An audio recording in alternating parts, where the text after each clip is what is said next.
안녕하세요. 저는 두 아들과 두 며느리가 있는 중년의 아줌마예요. 저는 10월에 햇살 좋은 어느 날 지금의 남편을 만나 사랑에 빠졌고 가정을 이루었답니다. 20살 때 사고로 부모님을 여의고 쭉 혼자 살았던 저는 저를 가족처럼 아끼고 대해주는 남편에게 온 마음을 빼앗겼었어요. 저희가 결혼 후 다음 해에 저희 도련님도 뒤이어 결혼을 했어요. 도련님과 도련님의 여자친구와는 저희의 연애 시절부터 자주 얼굴을 보며 친분을 쌓았던 사이였답니다. 그래서 동서지간이 되었을 때 저희 모두가 좋아했었던 기억이 나요. 하지만 그건 그리 오래가지 못했습니다. 동서와 서방님은 간혹가다 이해가지 않은 행동들을 했었거든요. 처음에는 당황하기도 했지만 그래도 식구이고 남편의 하나뿐인 동생이니 잘 대해주려 했답니다. 동서의 스트레스 원인은 결혼 후 10년이 다 되어가도록 아이가 들어서지 않는다는 것이었어요. 무척 가슴 아픈 일이었죠. 사실상 저희 모두가 불임이라 여겼던 것 같아요. 아무리 그렇다 해도 동서의 행동은 받아들이기 힘들 때가 많았습니다. 예를 들어 시부모님께서 저희 아들에게 조금이라도 뭔가를 해주시려 하면 있지도 않은 자기 자식들 몫까지 내놓으라고 했었어요. 해주시는 것들이 그리 탐스러운 것도 없었는데 이상하게 그런 것들에 집착을 하더군요. 그렇게 있지도 않은 아이의 장난감부터 몫을 달라 요구하던 동서는 어느 순간부터 저희 아들이 받는 용돈까지 탐내기 시작했습니다. 매달마다 아이 손에 한 푼씩 용돈을 쥐어주시니 그게 시샘이 난 모양이에요. 제 생각엔 매해마다 땡볕에서 사과 농사 지으며 고생하시고 힘들게 벌어 모으신 돈인데 매번 그러시는 것이 자식된 도리로 죄송스럽기도 하고 동서 눈치도 보여 매번 그러실 것 없다고 말씀드리니 어머니께서는 말씀하셨어요. 첫째 며느리 네가 태연이하고 우리한테 얼마나 잘하니. 용이도 언젠가는 할아버지 할머니께서 그러셨던 게 다 엄마 덕분이구나 하고 느끼는 바가 있을 것이고 몇 푼 되지도 않은 용돈에 괜히 부담스러워하지 말거라. 큰 것도 아니고 진짜 조금인데 뭘 그러니. 우리가 여건만 되면 우리 손주 중학교 올라갈 때까지만이라도 계속 챙겨줄 수 있으면 좋겠건만. 우리 소원이다. 그걸 뭐라 그러더라? 아, 그렇지. 버킷리스트. 네 시아버지하고 내 버킷리스트야. 우리 먹고 싶은 거 한 번씩 참아가면서 손주 용돈 조금씩 주는 재미. 그런 재미라도 있어야 저 양반하고 내가 사과 한 알이라도 더 닦을 재미가 있지. 이제 아들놈들도 다 키워놨는데 그거마저 못하면 우리가 무슨 재미로 농사를 짓겠어.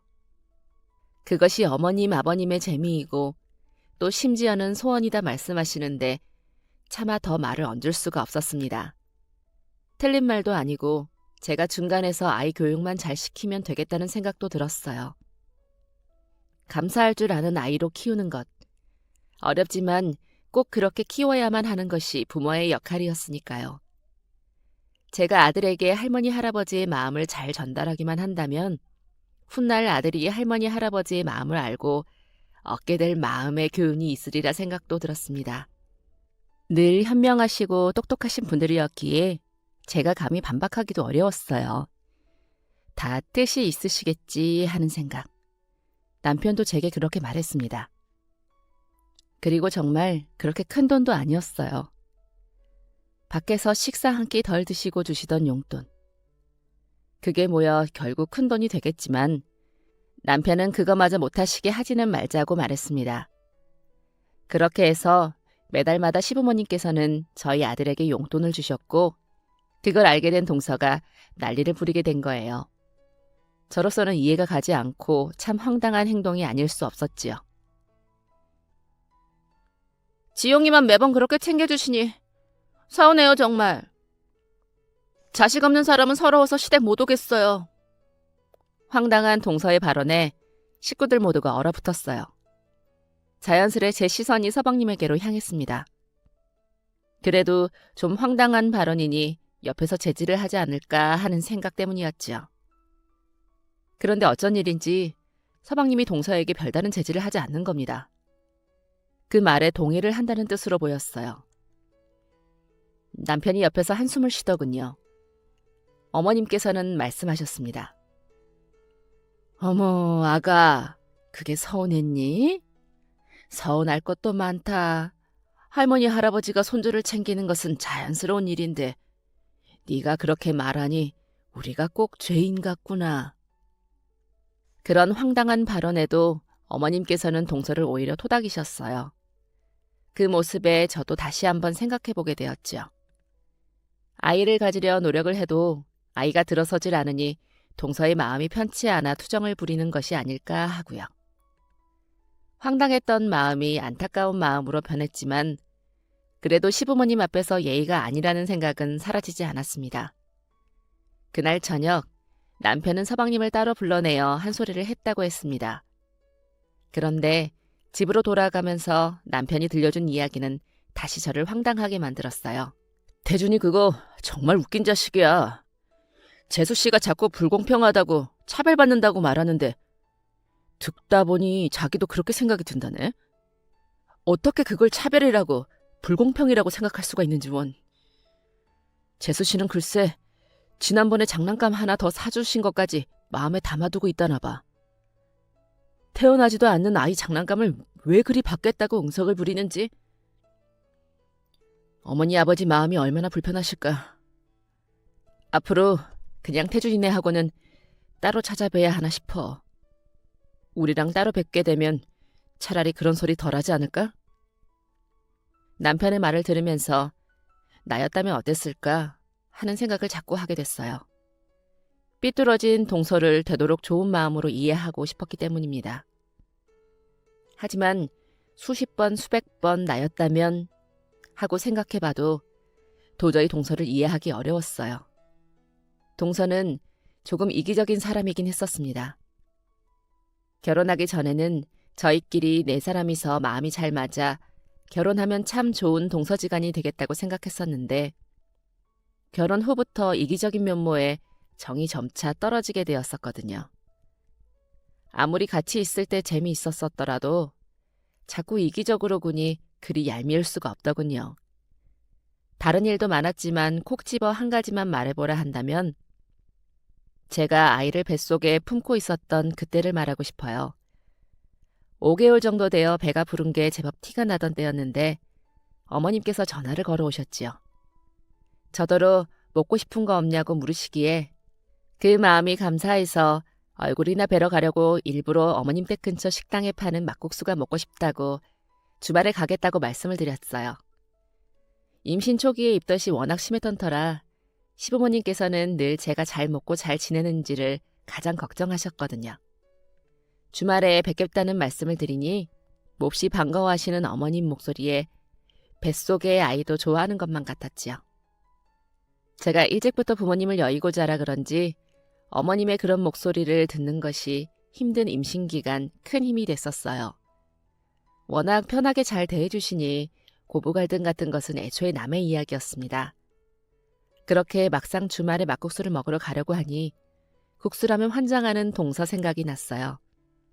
그래서 연락을 해 같이 가겠냐고 물었더니 냉큼 그러겠다고 하던 동서.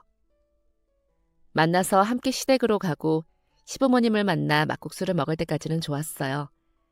근처에 잠깐 바람을 쐬고 시댁에 가서 잠을 청하려는데 방에 이부자리 깔아뒀으니 얼른 편히 쉬어 하고 말씀하시는 어머님 뒤로 동서가 침대에 누워 제게 이렇게 말하는 것입니다. 형님, 바닥에서 주무셔야겠어요. 제가 침대를 쓸게요. 제가 침대 아니면 잠을 못 자서요. 아시죠? 어머님께서는 제 어깨를 토닥이며 작게 한숨을 쉬시고 밖으로 나가셨고 서방님은 그런 동서에게 뭐 하는 거냐며 당장 내려오라 알렸어요. 그랬더니 동서가 짜증을 내며 자기는 침대에서 자는 거 아니면 잠을 잘 수가 없으니 형님께 양보해야 한다면 집으로 가야겠다는 것입니다. 남편들이 술을 마셔 그 시간에 집으로 가는 것도 말이 안 되는 상황인데 말이에요. 제가 바닥에서 자는 건 전혀 문제가 아니었어요.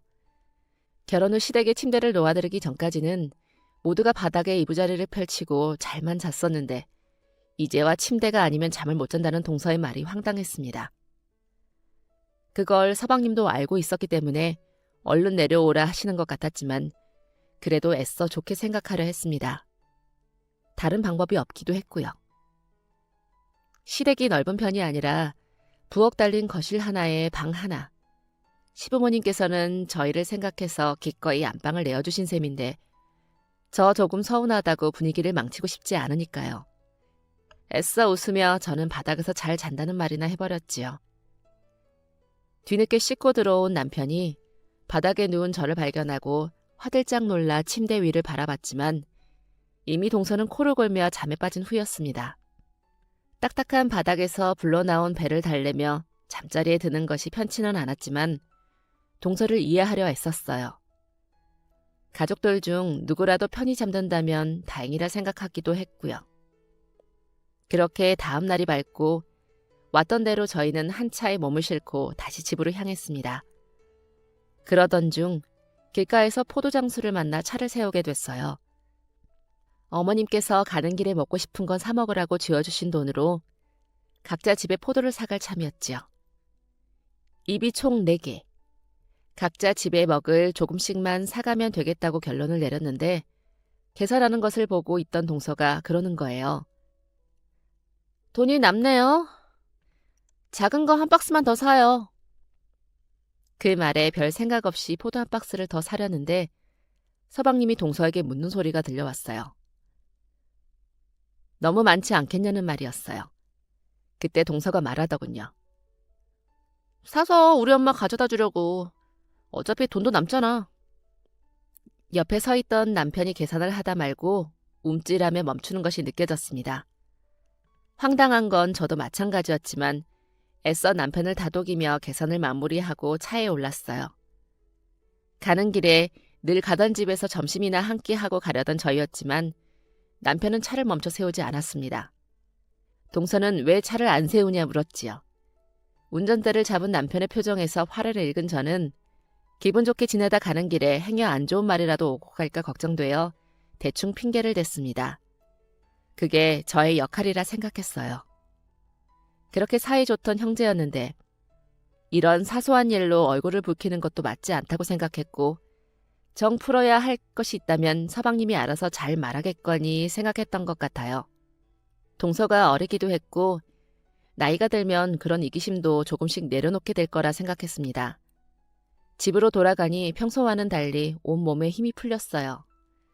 시댁에 가는 것은 긴장했던 처음 몇 번 빼고는 늘 편안하고 기분 좋은 시간이었는데 그날따라 몸이 고단하게 느껴졌었나 봅니다. 스스로에게 의문이 들기도 했어요. 눈치가 없는 건지 이기적인 건지 모를 동서의 행동들을 이대로 모른 척하는 것이 정말 현명한 일인가 하고. 기분은 좋지 않았지만 그래도 그렇게 그날의 일은 시간 속으로 점점 잊혀져 갔습니다. 그랬는데 저희 아이가 태어나고 5살이 되고 10살이 됐을 때까지도 동서는 변할 줄 모르고 유치하게 구는 것입니다. 시간이 지나니 오히려 더 편해진 것은 사실이지만 가끔 선을 넘을 듯 말 듯 굴 때면 속으로 참을 인자를 그려야 했어요. 10년이 넘도록 아이를 못 가지는 마음은 100번 이해하지만 동서가 그렇게 구니 시댁 부모님들의 사랑을 받는 것조차 눈치가 보이더군요. 그러던 중 동서와 서방님이 중대 발표를 했습니다. 임신이 어려우니 고민 끝에 아이를 입양하기로 했다는 것이었어요. 식구들은 모두 격려하며 동서와 서방님을 토닥였어요. 쉽지 않은 결정이었을 것을 생각하니 가족으로서 마음이 아프면서도 그들의 결정이 대견했습니다. 그동안 애쓰느라 고생했다. 분명 그 아이와 함께 행복하게 지낼 거야. 너희들은 분명 그럴 거야. 결정하기까지 마음고생 심했지? 애썼다. 잘했어. 우리 가족 모두가 사랑으로 잘 품어줄게. 어머님의 말씀에 동서는 눈물을 글썽거렸어요. 아무리 아이가 간절했다고 하더라도 피 한 방울 섞이지 않은 아이를 자식으로 삼는다는 것이 쉬운 일은 아니었을 거라고 생각하니 두 사람의 결정이 멋있어 보이기도 했습니다. 저와 남편도 동서와 서방님을 진심으로 응원하고 격려하며 아이와의 만남을 기다렸어요. 그렇게 시간이 흘러 드디어 아이와 다 같이 얼굴을 보게 되었어요. 초롱초롱한 눈망울이 너무 예쁜 5살짜리 남자아이였습니다. 모든 것이 낯설고 어색하기만 할 그 아이에게 저희 아들 지용이는 좋은 형이 되어주겠다 약속했었지요. 저하고 5살 차이나 나는 동생이 지용이 눈에도 귀여웠나 봅니다. 저희를 낯설어하는 표정을 하고서는 예쁘게 웃으며 안녕하세요. 최지성이라고 합니다. 하고 또박또박 똘똘하게도 인사를 하던 그 아이는 저희 가족에게 진심 어린 환영을 받으며 그렇게 식구가 되었어요. 지용이도 지성이랑 잘 지냈어요. 아무리 제가 잘해줘도 동생이 따르지 않으면 친해지기 어려웠을 터인데 지성이가 지용이를 참 잘 따랐어요. 한 번은 같이 백숙을 먹으러 갔다가 제가 지성이 접시에 다리 하나를 올려주자 그 다리를 그대로 집어다 지용이 앞접시에 주는 걸 보고 크게 감격을 한 적도 있었답니다. 그 외에도 좋은 것이 생기면 가만히 가지고 있다가 지용이를 만나 나누어 주기도 했어요. 그토록 아이가 똘똘하고 마음씨가 고왔습니다. 그런 아이를 저희 부부 역시 사랑하지 않을 수 없었어요. 남편도 그리 귀엽고 사랑스러운 조카를 참 예뻐했어요. 그렇게 아이를 입양하고 나름대로 집이 평화로웠습니다. 왠지 동서의 모난 모습도 사라진 것 같다는 생각도 들었었지요. 그동안 동서에게 쓴소리를 하나도 하지 않기를 참 잘했다고 생각했었어요. 역시 시간이 지나니 마음에 평화가 드니 사람이 둥그레지는구나 하고 생각했었답니다. 그런데 아무리 동서를 좋게 생각하려 해도 결코 좋게 생각할 수 없는 일이 일어나고야 말았어요. 처음에는 전혀 그런 낌새가 없었거든요. 서방님에게 걸려온 전화를 받던 남편이 환호성을 지르기에 무슨 일인가 했더니 동서가 임신을 했다는 것입니다. 너무 잘된 일이었지요. 축복받아 마땅한 일이었습니다. 동서와 서방님에게 너무 축하한다는 말을 전하며 남편과 저는 늦게 아이를 가진 동서에게 줄 선물을 고르고 있었어요. 제 일처럼 기뻤어요. 선물을 고르는 내내 힘들게 결실을 맺은 동서를 생각하며 눈물도 흘렸지요. 뱃속의 아이는 그들이 오랫동안 애를 쓰고 기다렸던 것에 보답하듯 무럭무럭 튼튼하게 자라고 있다고 했습니다. 배가 불러오고 제법 임산부태가 나는 동서에게 저는 물심양면으로 보살핌을 아끼지 않았습니다. 임신 기간 동안의 힘든 점을 너무나도 잘 알았던 저는 저보다 더 좋은 환경에서 동서의 태교가 이루어질 수 있기를 진심으로 바랬었어요. 모두의 관심과 축복 속에 드디어 아이가 태어나고 동서와 서방님이 엉엉 우는 모습을 보며 가족들 모두가 한마음이 되어 눈물을 훔쳤었는데 몇 개월이 지났을까요? 남편이 충격적인 이야기를 전해왔습니다. 말을 하면서 남편도 현실을 믿고 싶지 않은 것인지 동생에게 화가 난 것인지 잔뜩 혼란스러운 얼굴을 하고 옆에 지용이가 있다는 것도 잊은 채 제게 말했어요. 태준이가 글쎄 지성이를 파양하겠다고 그러네. 이게 무슨... 대체 왜 그러냐 물어도 입을 꾹 닫고 말을 안 해. 돌아버릴 것 같아. 잘 지내고 있는데 이제 와서 갑자기 왜 파양을 하겠다는 건지. 뭐라고? 이야기를 들은 저도 믿어지지가 않아 되물었습니다. 갑자기 파양이라니 말이 안 되는 헛소리였죠. 1년을 가까이 가족으로 지낸 아이를 갑자기 버리겠다니. 인간이 할 짓이 아니지 않습니까? 화가 머리끝까지 차올랐어요. 아무리 자기네들에게 결정권이 있다지만 그대로 두고 볼 수는 없었습니다. 이유라도 들어봐야 했어요. 최소한의 양심과 인간다움이 있는 사람이라 믿었기에 얼마든지 설득할 자신도 있었어요. 동서에게 전화를 걸었습니다. 만났으면 한다고. 제 말에 한참 침묵하던 동서가 알겠다고 하고 전화를 끊었어요. 가슴이 두근거리더군요. 무슨 말을 해야 할지 잠 한숨도 자지 못하고 생각하고 또 생각했습니다. 남편이 하는 말을 듣고 엄마, 파양이 뭐야? 하고 묻던 아들의 얼굴이 생각났어요. 미친 짓이다. 너무 황당하고 충격적이라 생각이 잘 정리되지도 않은 채 동서를 만났습니다.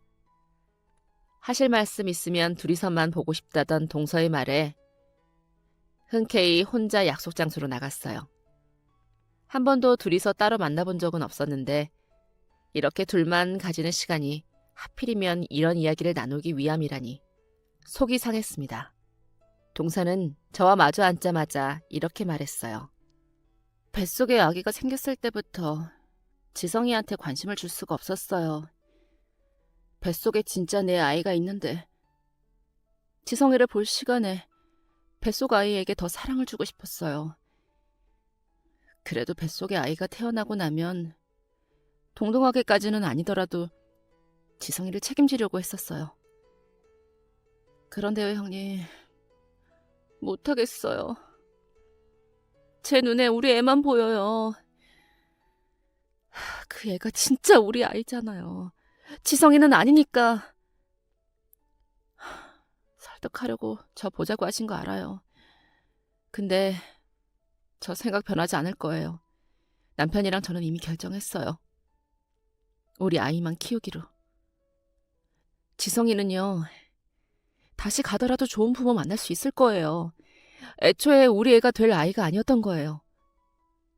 진짜 우리 아이한테 쏟을 애정과 시간도 부족한데 지성이한테 도저히 쓸 수가 없어요. 아까워서. 가슴이 또 다시 두근거렸어요. 음료잔을 꾹 쥐고 있던 손이 덜덜 떨렸습니다. 제 앞에 앉은 인간이 정말 사람이 맞는가 싶을 정도로 화가 났어요.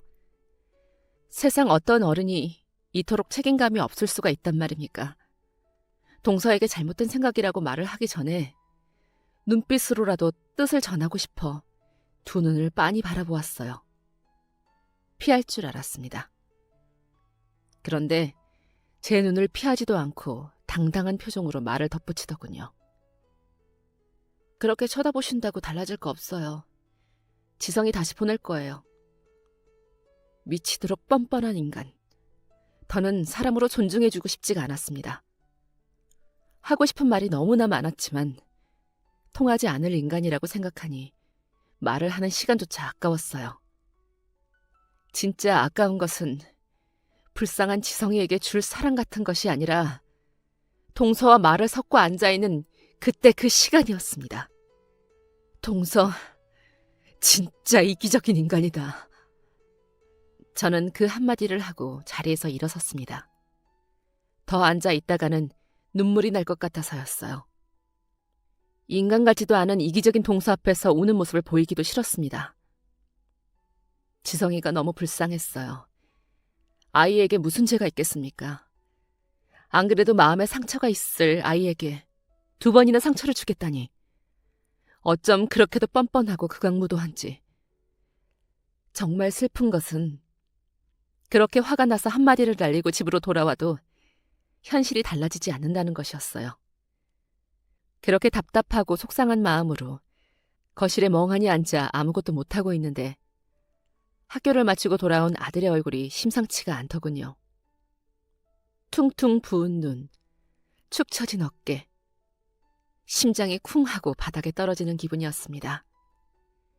한 번도 그런 모습으로 집에 돌아온 적이 없는 아이였기 때문입니다. 아들은 현관문을 열고 들어와 책가방도 벗지 않고 거실에 멍하니 앉은 저를 바라보았습니다. 무언가 할 말이 있다는 듯. 지영아, 왜 그래? 학교에서 무슨 일 있었어? 그랬더니 지용이가 아직 흘릴 눈물이 더 남았다는 듯 으앙 하고 눈물을 터뜨렸습니다. 놀라서 달려가 아들을 끌어안았어요. 그리고는 지용이가 하는 말에 놀라고 마음이 아파 저도 함께 눈물을 흘리고 말았습니다. 엄마, 나 학교에서 선생님한테 파양이 뭐냐고 여쭤봤어. 지성이 이제 가? 다시 고아원으로 가? 그럼 이제 다시 못 만나? 안 가면 안 돼? 지성이 그럼 다시 엄마 아빠 없는 사람 되는 거야? 마냥 어린아이인 줄만 알았던 아들에게도 감정이 있었고 슬픔이 있었나 봅니다. 짧은 시간 안에 친형제처럼 가까워진 두 아이를 떼어놓는다는 것은 지용이에게도 큰 상처였어요. 이별을 받아들이기 힘들어하는 것이 당연했습니다. 아이들도 이런데 어떻게 어른이 그럴 수 있는지. 동서내의 파양을 막을 수가 없다는 사실이 온 가족의 가슴을 아프게 했습니다. 따로 서방님을 만나러 나갔던 남편은 술이 떡이 되어 들어왔어요. 울다 지쳐 잠든 지용이를 보고 남편도 눈물을 훔쳤습니다. 그런 남편을 다독이며 저는 말했어요. 한 번 더 설득해보자고. 우리까지 이대로 지성이를 버리지 말자고. 악몽 같은 일주일이 흘렀어요. 지용이는 급기야 밥상에 앉으면 눈물을 터뜨리며 밥 먹기를 거부했습니다. 애가 밥까지 먹지 않으니 조바심이 났어요. 겨우 억지로 한 숟갈씩 떠먹이고 나서도 어떻게 해야 할지 몰라 막막했죠. 시부모님 귀에도 그 이야기가 들어간 건지 어머님께서는 머리를 싸매고 알아놓으셨다고 했습니다. 모두가 괴로워하고 힘들어하는 와중에도 동서와 서방님은 뜻을 굽히지 않았어요. 정말 그대로 지성애가 다시 버려질 위기였죠. 밥을 먹어도 먹는 것 같지 않았고 잠을 자도 잔 것 같지 않은 날들의 연속이었어요. 지용이는 주말이 되자마자 지성이를 보러 가겠다고 떼를 썼습니다. 그렇지 않으면 자기도 지성이를 따라 가겠다는 소리까지 하면서요. 그렇게라도 말해야만 했던 지용이의 마음을 알지만 부모로서 억장이 무너지는 것은 당연했습니다. 지성이 앞에서는 절대 울면 안 돼. 알았지? 행여 아직 아무것도 모를 지성이에게 지용이가 내색을 하기라도 할까봐 단단히 이르기까지 했어요. 그렇게 저희는 하는 수 없이 지용이를 데리고 남편과 함께 동서내를 찾아갔습니다. 떨떠름한 표정의 서방님이 문을 열었고 집으로 들어가니 아이를 품에 안고 어르고 있는 동서가 보였습니다. 지성아! 지용이가 제 당부를 알아들은 것인지 밝은 목소리로 지성이를 부르며 달려갔어요. 거실 한켠에 혼자 우두커니 앉아있던 지성이가 지용이를 보며 활짝 웃었습니다. 형아! 하고 부르며 지용이의 품에 쏙 안긴 지성이가 까르르 웃는 소리를 냈어요. 살얼음판 위로 꽃송이 하나가 떨어진 기분이었습니다. 그 모습에 가슴이 뭉클해지려는데 동서가 품에 안긴 아이를 얻으며 물었어요. 왜 오셨어요? 잔뜩 날이 선 목소리. 와서는 안 될 곳을 온 것은 아니었지만 저희가 온 이유를 이미 다 아는 눈치였지요. 지용이에게 지성이를 데리고 놀이터에서 놀다 오라 이야기하고 저희를 반기지 않는 동서내와 거실에 마주 앉았습니다. 남편이 무어라 말을 꺼내려는데 서방님이 딱 말을 가로채서 선을 그었어요. 파양 이야기하러 오신 거면 돌아가세요. 남편이 반사적으로 한숨을 휴 하고 내뱉었습니다. 아이가 무슨 죄냐고 서방님을 노려보는 남편. 그랬더니 동서가 말했습니다. 저희가 생각 없이 그런 결정을 내렸다고 생각하세요? 다 애를 위해서 그런 거죠. 우리가 막상 아이를 낳아 키워보니 그렇다는 거예요. 우리 옆에 있으면 우리가 안 챙기게 되니까. 있어봤자 좋을 게 없으니까. 책임지기 힘들 것 같으니까 보내는 거라고요. 차분히 말하려 했는데 오늘은 정말 설득만 하기 위해 온 것이었는데 서방님과 동서의 이기적인 말들에 다시금 화가 차올랐습니다. 이제와 책임 못 질 거면 애초에 왜 데려온 거예요? 결국 곱지 않은 말이 튀어나갔어요. 더 좋게 말했어야 했나 순간적으로 후회가 됐지만 아무리 생각해도 그보다 더 좋게 말할 수는 없더군요. 동서의 눈썹이 꿈틀거렸습니다.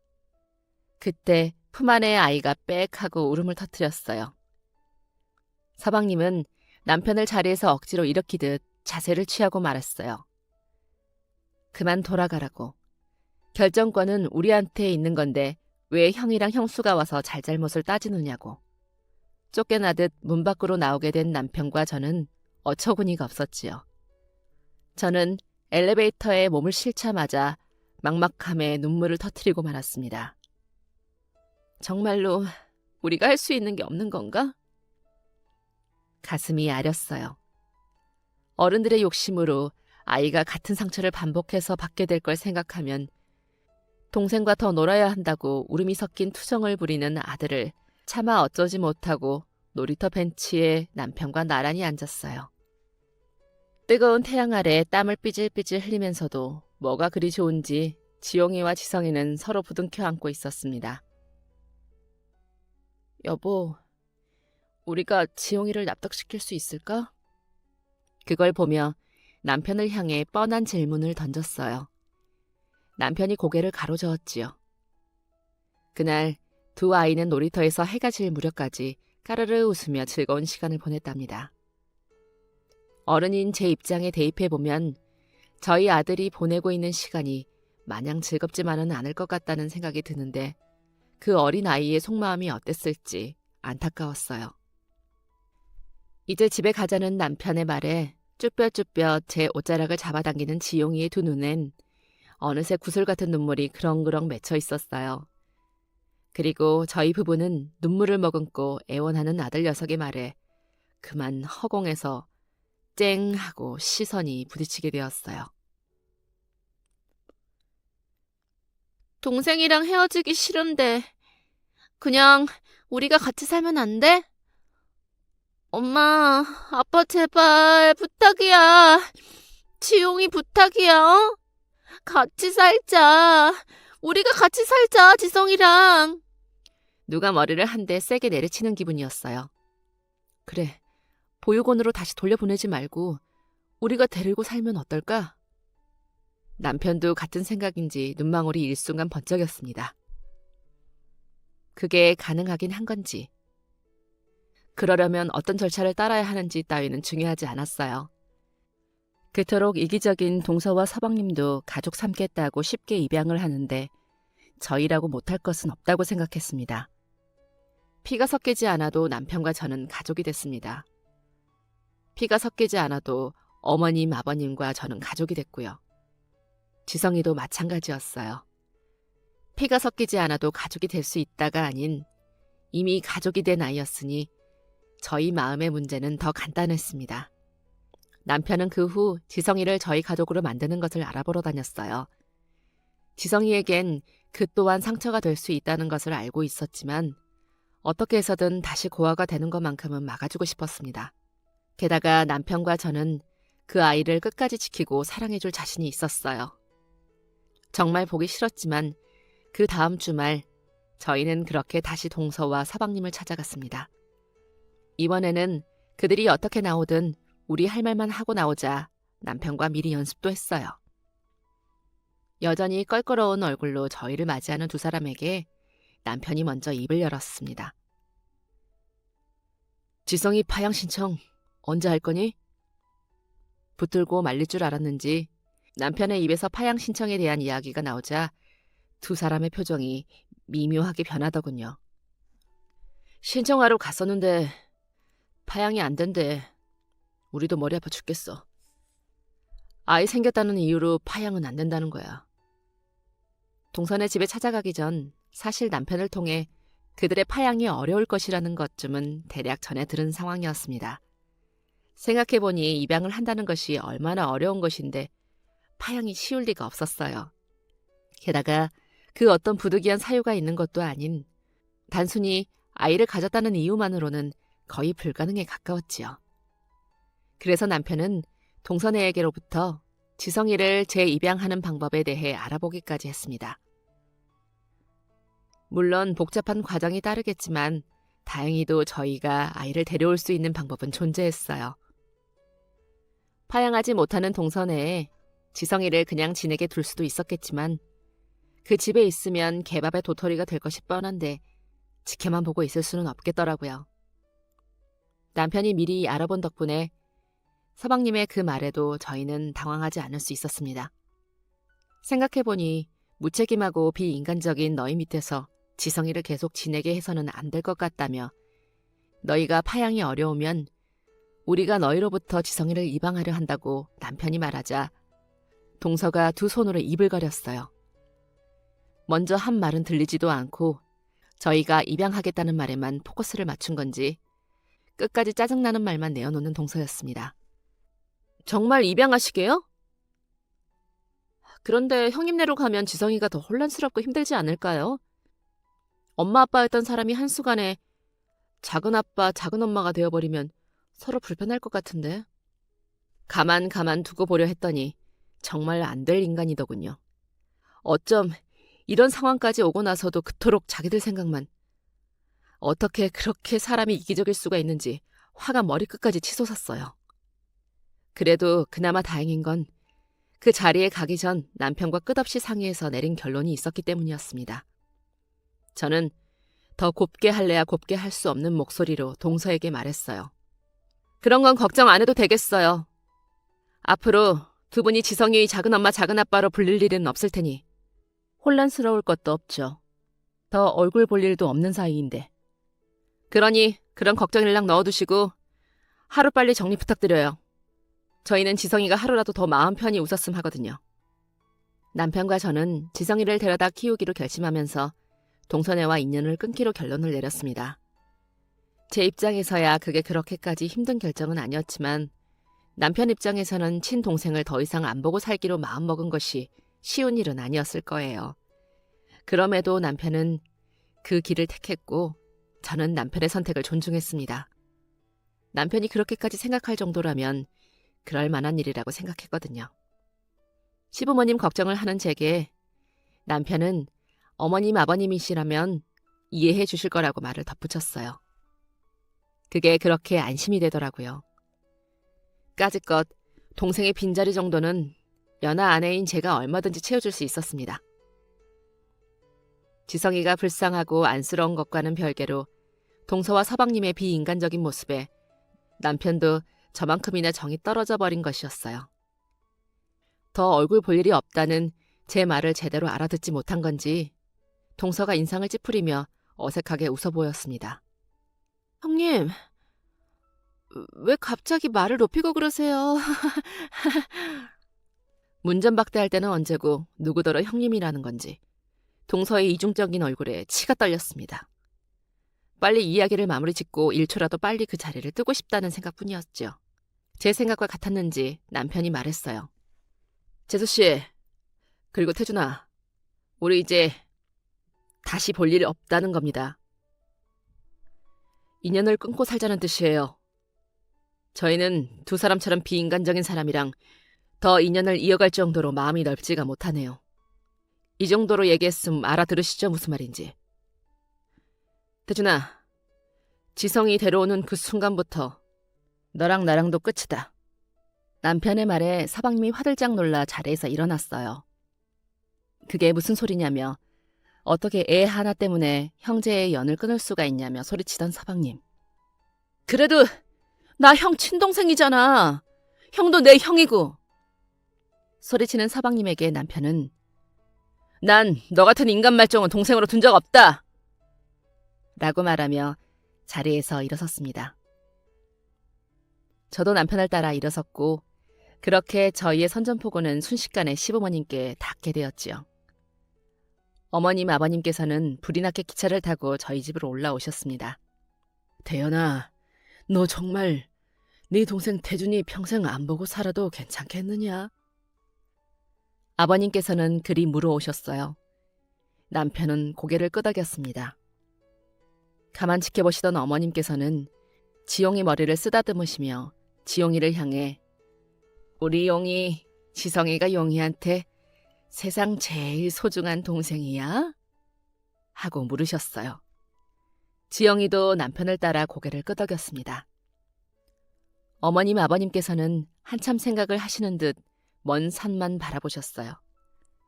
그 상황에 왠지 제가 무엇라고 말이라도 해야 할 것만 같더군요. 저희가 지성이를 잘 키워보겠다고 동서와 서방님에 대해서는 저도 남편과 같이 아직은 그 심보를 받아들이기가 힘들다고 형님들 입장으로서 이렇게밖에 마무리를 짓지 못해 어머님 아버님 뵙기에 면목이 없다고. 어머님께서는 제 말에 눈물을 감추듯 고개를 숙이셨습니다. 내가 자식을 너무 오냐 키워 그러지. 네가 무슨 잘못이 있어. 그냥 우리는 희진이 너한테 미안해서 그러지. 사실 저희는 서로가 서로에게 미안할 필요가 없었습니다. 잘못은 저희에게 있지 않았으니까요. 형제간의 연을 끊는다니 얼토당토 않는다고 말씀하시면 어쩌나 걱정했었는데 그저 별다른 말 없이 저희의 결정을 존중해 주시는 어머님 아버님께 그만큼 더 좋은 아들, 좋은 며느리가 되어야겠다고 다짐했습니다. 그렇게 저희는 눈물 속에 실랑이와 고민 결정의 시간을 거쳐 지성이를 저희 자식으로 입양하게 되었답니다. 누구보다 파양을 반대하던 저희가 하루라도 빨리 그 집에서 지성이를 내보낼 수 있도록 동서와 서방님을 도운 셈이었지요. 가족이 된 저희 4사람 중 가장 기뻐하는 것은 지용이었어요. 지용이는 한동안 매일매일 제게 물었습니다. 엄마, 이제 정말 지성이가 내 동생이야? 사촌 동생도 아니고 내 동생? 그럼 이제 지성이 다시 거기로 돌아가는 일 없는 거지? 우리 집에서 알콩달콩 화목한 가족으로 사는 거지? 좋은 감정을 얼굴에 그대로 드러내는 순수한 아이의 모습에 왠지 가슴이 뭉클했어요. 머리도 자랄 대로 자라고 마음도 클 만큼 커진 어른보다 더 깊고 따뜻한 마음으로 지성이를 대했던 아들이 기특했습니다. 두 아이가 서로를 좋아하고 마음이 잘 맞아서 행운이라고 생각이 들었고요. 갑자기 두 아들의 엄마 아빠가 되었다는 사실이 낯설기도 하고 조금 어색하기도 했지만 모든 것은 빠르게 지나갔어요. 아들 하나를 키울 때보다 둘을 키우게 되니 더 정신없이 시간이 흐르는 것만 같았습니다. 그런 부모의 마음을 아는 건지 지성이는 말썽 한 번을 피우지 않고 곱고 착하게 자라주었어요. 성장기에 의례 한 번씩은 한다는 지용이도 피해가지 못한 엄마, 나 학교 가기 싫어 하는 소리도 단 한 번을 하지 않았지요. 자라온 환경 탓인지 자기가 입양된 아이라는 것을 이미 알고 자란 지성이가 자기 자신을 통제하며 응석 부리고 싶은 마음을 꾹 누르며 지냈던 것은 아닌지 지금 돌아보니 이제야 마음이 쓰이네요.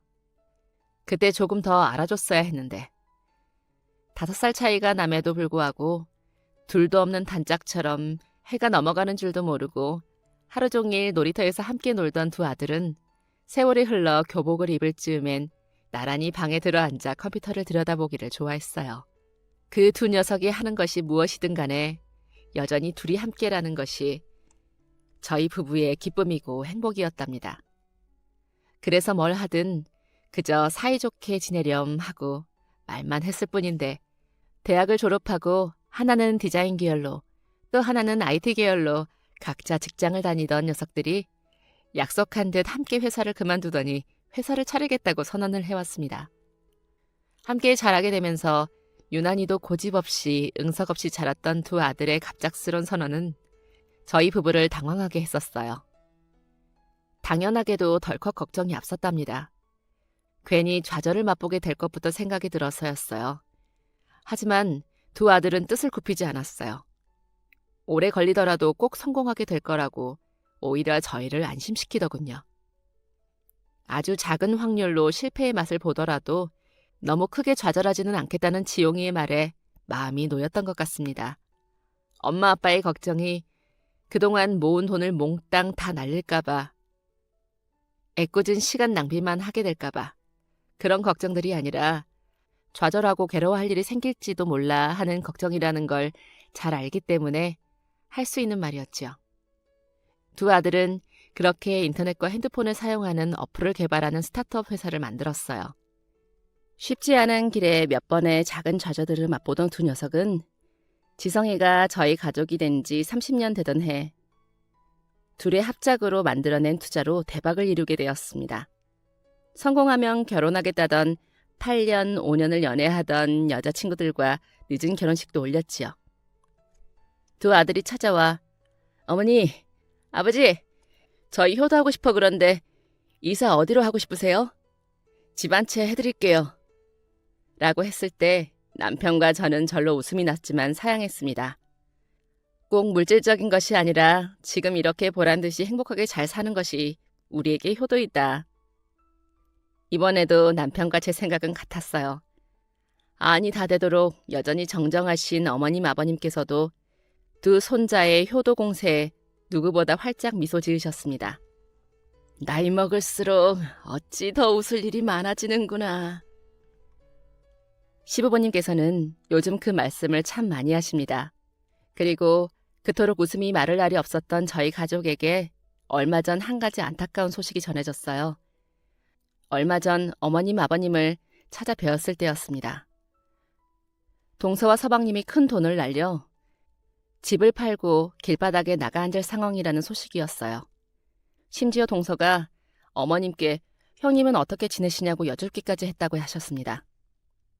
어머님께서는 그 말씀을 제게 전하시며 둘째한테는 손주들 회사가 대박이 나서 집도 사고 차도 사고 잘 먹고 잘 살고 있으니 걱정 말라고 전했다며 미소를 지으셨지만 표정 뒤에 씁쓸한 표정을 숨기지 못하셨어요. 어머님의 그런 표정을 보니 순간 마음이 움찔했지만 애써 내색하지 않았습니다. 남편도 아무런 내색을 하지 않았어요. 아버님께서는 그동안 그렇게 이기적으로 자기 자신만 생각하고 사니까 그렇게 된 거야. 내 자식이라 가슴이 아프다가도 그렇게 될 만한 이유가 있었다고 생각이 드니 안타까워하지도 미워하지도 못해. 너희들이라도 이렇게 잘 살고 있으니 그게 효도가 아니면 뭐겠어. 너희가 이렇게 착하게 살아오니 자식들도 잘 되는 거야. 고맙다. 이리 잘 지내줘서. 라고 말씀하셨습니다. 모두가 행복한 가운데 몇십 년 동안 연을 끊고 지내온 동서와 서방님의 좋지 않은 소식을 들으니 마음이 불편했지만 한편으로는 그간의 정으로나마 이렇게 바랍니다. 비인간적이고 이기적이었던 두 사람이 이제는 깨달았으면 합니다. 세상의 모든 아이들은 사랑받아 마땅한 존재이며 그들보다 우리가 더 어른이라는 이유로 그 아이들에게 상처를 줄 수 없고 그래서도 안 된다는 것을요. 모든 악한 마음들은 결국에는 돌고 돌아 처음 악한 마음을 퍼뜨린 자에게 돌아간다는 것을요. 다시 그때로 돌아간다 해도 또 한 번 벌어질 위기에 놓여진 지성이를 저는 외면하지 않을 거예요. 저희가 베풀었던 작고 작은 마음들보다 훨씬 크고 따뜻한 것을 그 녀석이 저희에게 선물했으니까 말입니다. 두 아들이 앞으로 남은 삶을 더 웃으며 보낼 수 있기를 간절히 염원합니다. 언제나 며느리의 마음을 생각해 주시고 아껴주시던 어머니, 아버님도 오래오래 만수무강하시기를 염원합니다. 더 나아가 세상의 모든 이들이 자신이 선택한 것에 끝까지 책임질 수 있는 세상이 오기를 바라고 또 바라봅니다. 지금까지 사연 들어주셔서 감사합니다. 사연이 재밌으셨다면 구독과 좋아요 부탁드려요. 감사합니다.